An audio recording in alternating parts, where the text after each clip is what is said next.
श्री सरस्वती मैया की जय, श्री कृष्णचंद्र भगवान की जय। देखिए, आज हम चर्चा करने वाले हैं एकादशी व्रत जो आने वाला है, अर्थात कल होगा या परसों होगा, क्यों होगा, इस पर हम चर्चा करने वाले हैं। देखिए, एकादशी व्रत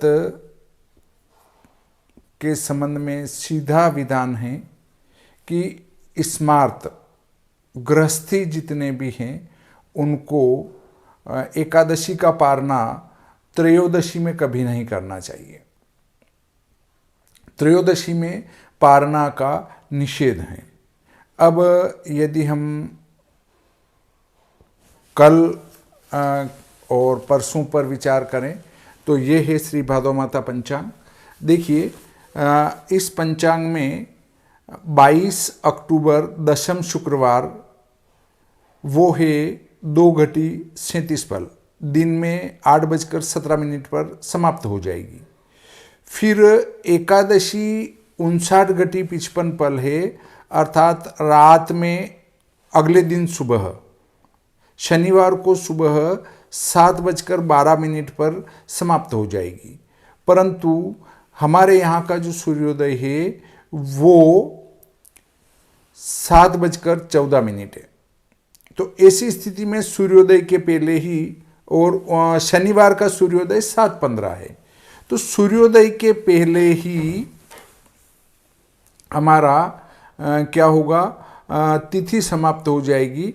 इससे एकादशी का व्रत 22 तारीख को होगा। अब एक बिंदु और आता है सामने कि यहाँ पर तिथि में और सूर्योदय में मात्र 3 मिनट का अंतर है। 4 मिनट पर एक रेखांश बीत जाता है। तो यहाँ पर 45 कला यहाँ से हम नीमच से अगर पूर्व में जाते हैं तो वहाँ जाकर एकादशी शनिवार को सूर्योदय पर रहेगी। 45 कला का अर्थ है कि हम चमोत्तर 51 पर बैठे हैं। चमोत्तर 51 में 45 कला जोड़ देता हूँ मैं, तो चमोत्तर 51 में 45 कला जोड़ दी मैंने, तो 6, 5 और 4, 9, 36, 75, 36 रेखांश जो पड़ता है उससे ऊपर जब जाएंगे तो उदय व्यापिनी एकादशी प्राप्त हो जाएगी। उदय व्यापिनी एकादशी के संबंध में भी मैं आपको बताता हूँ कि यहाँ पर नक्शा लेकर आपको बता देता हूँ मैं कि उसकी क्या स्थिति बनेगी। ये नक्शे भी एक साथ रखे हैं मैंने, तो मैं आपको नक्शे से पूरा विवरण बताता हूँ कि ये 75, 36 कहाँ पर जाकर बनेंगे।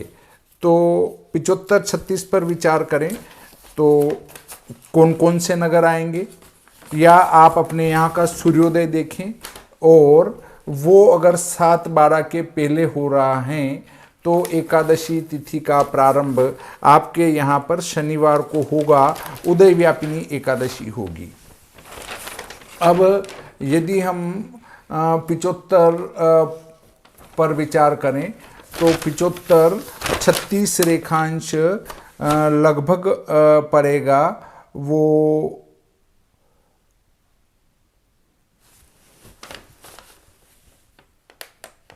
उज्जैन के 75 तराली से, उज्जैन के 75 तराली से। तो उज्जैन का अगर आप सीध मानते हैं तो उज्जैन की सीध से आपका पूरा उधर वाला जो क्षेत्र आता है वो पूर्वी, जो मध्य प्रदेश है, पूर्वी भारत है, वहाँ पर उदय व्यापिनी एकादशी रहेगी, वो 23 तारीख को रहेगी। तो देखिए, ये आपका उज्जैन से इधर देखें तो भानपुरा वगैरह आ जाता है, बूंदी, उधर जयपुर, नीचे जाएं तो खरगोन, बुल्डाना वगैरह, ये इससे जो पूर्व का भाग पड़ता है जैसे खंडवा, राजगढ़ वगैरह, ये पूरा मध्य प्रदेश जो पड़ता है, यहाँ पर उदय व्यापिनी एकादशी रहेगी, वो 23 तारीख को रहेगी। परंतु यहाँ एक बिंदु और आता है कि जब वो तिथि हमारी एकादशी उदय व्यापिनी हो जाएगी शनिवार को, तो वहां पर द्वादशी का क्षय हो जाएगा। द्वादशी का क्षय हो जाएगा तो स्मार्त लोग इसका पारना, एकादशी का पारना त्रयोदशी में नहीं कर सकते।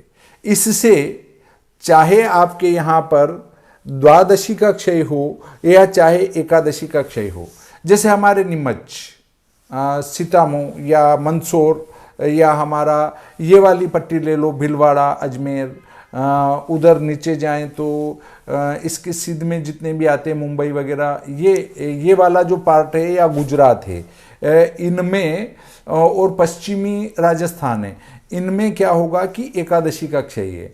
और पूर्व जो पड़ता है हमारा भारत, उसमें द्वादशी का क्षय है। यहाँ पर चाहे द्वादशी का क्षय हो या चाहे एकादशी का क्षय हो, उनको व्रत जो है शुक्रवार को करना है। द्वादशी का क्षय होगा तो क्या होगा कि शनिवार को उदय व्यापिनी एकादशी होगी और द्वादशी भी क्षय होकर उसी दिन होगी शनिवार को। तो अगर हम शनिवार को उदय व्यापिनी एकादशी में व्रत करते हैं तो पारना जाएगा त्रयोदशी में। इससे चाहे आपके यहाँ एकादशी का क्षय हुआ हो, चाहे द्वादशी का क्षय हुआ हो, परंतु हर स्थिति में आपको एकादशी का जो व्रत है वो 22 दिसंबर शुक्रवार अर्थात सम्मत 2080 शक 1945 दशम शुक्रवार को ही करना है।